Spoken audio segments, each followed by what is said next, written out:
Mesdames, Messieurs, bonjour et bienvenue sur dakaractu.com et merci de suivre votre revue de presse pour savoir ce qui constitue en ce lundi 14 août le cœur de notre actualité, notamment médiatique, actualité faite de foot, de ministre de l'Intérieur au cœur du cyclone électoral et de pétrole brut avec une SAR qui fuit de partout. Et c'est sur ce sujet que Libération ouvre le banc et titre scandale à la société africaine de raffinage, 15 millions de dollars en cause. Libération, qui dans ses puces nous informe d'un résultat net de 7 millions de francs CFA pour un chiffre d'affaires, tenez-vous bien, tenez-vous mieux, de 400 milliards de francs CFA. Que 5 cargaisons de brut ont été allouées sans le moindre appel d'offres à un fournisseur qui règne sur tout, que les commissaires aux comptes ont épinglé le contrat de fourniture de gaz et pointé des bizarreries, et qu'aussi Khadimba, Samuel Sarr sont indexés comme les barons des manœuvres, à preuve, selon Libération,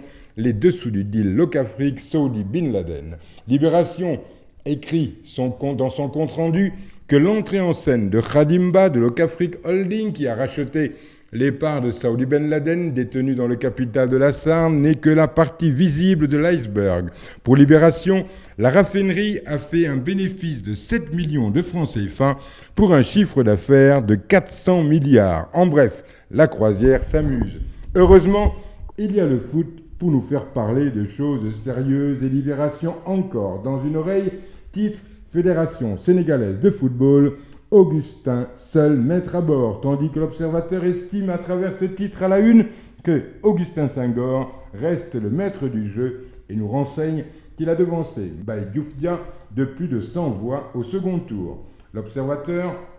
qui nous fait le récit d'une assemblée générale mouvementée au début mais sereine en son issue. L'Observateur qui écrit que ce fut une victoire dans la douleur et qu'il aura fallu traverser la journée de samedi et la nuit de dimanche, souffrir le martyre, épuiser son réservoir énergétique, prendre son mal en patience pour enfin assister à la réélection de Maître Augustin Senghor après 2 tours de scrutin. Dans l'Observateur, Augustin Senghor déclare vouloir aller vers l'essentiel, la gagne. Et le vaincu, Mbaye Diouf Dia, plutôt fair-play, déclare qu'après la conquête du pouvoir vient le temps du travail. Pour Vox Populi, c'est lourde ambiance pour une AG marathon de 24 heures. Nous informons qu'entamé samedi, les assises du foot sénégalais ont été bouclées dimanche matin, qu'Augustin Senghor a été réélu au deuxième tour avec 109 voix d'avance sur Mbaye Diouf Dia, notant, comme les autres confrères, que les travaux se sont déroulés sous une vive tension.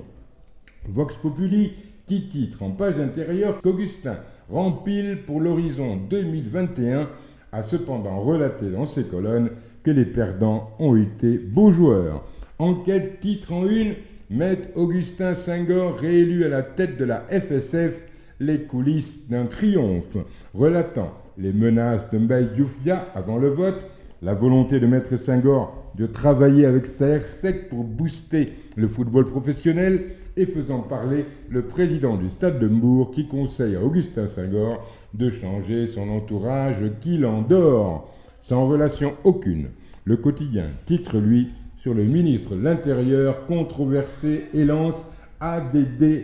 Abdoulaye déroule et divise. Pour le quotidien, Abdoulaye Daouda Diallo déroule dans la discorde, écrivant que récusé dès sa nomination en septembre 2013 par l'opposition et aujourd'hui par la société civile, le ministre de l'Intérieur a souvent pesé des actes qui tendent à donner du grain à moudre à ses détracteurs, notant que si sa neutralité fait débat, son management en a pris un coup lors des législatives du 30 juillet, au point qu'on se demande, écrit le quotidien, s'il fera partie du prochain gouvernement. Le quotidien qui décrit dans son billet d'humeur Abdoulaye Diallo comme un homme seul, écrivant que tant que les résultats des élections n'auront pas été définitivement proclamés par le Conseil constitutionnel,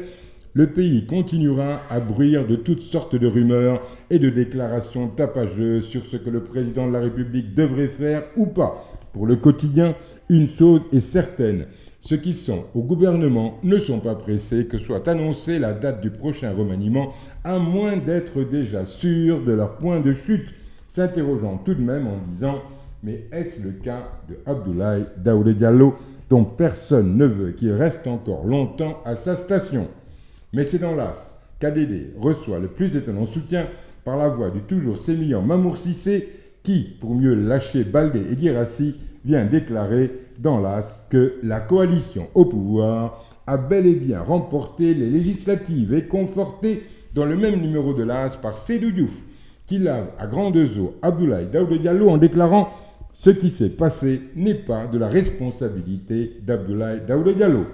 Un indice quand même pour comprendre ces deux points de vue discordants, mis à part un remaniement imminent et alléchant, ces deux personnalités chaussent tous deux d'épaisses montures de myopie. Ceci explique peut-être cela. Bonne lecture, à mercredi, même endroit, même heure, même motif, même punition.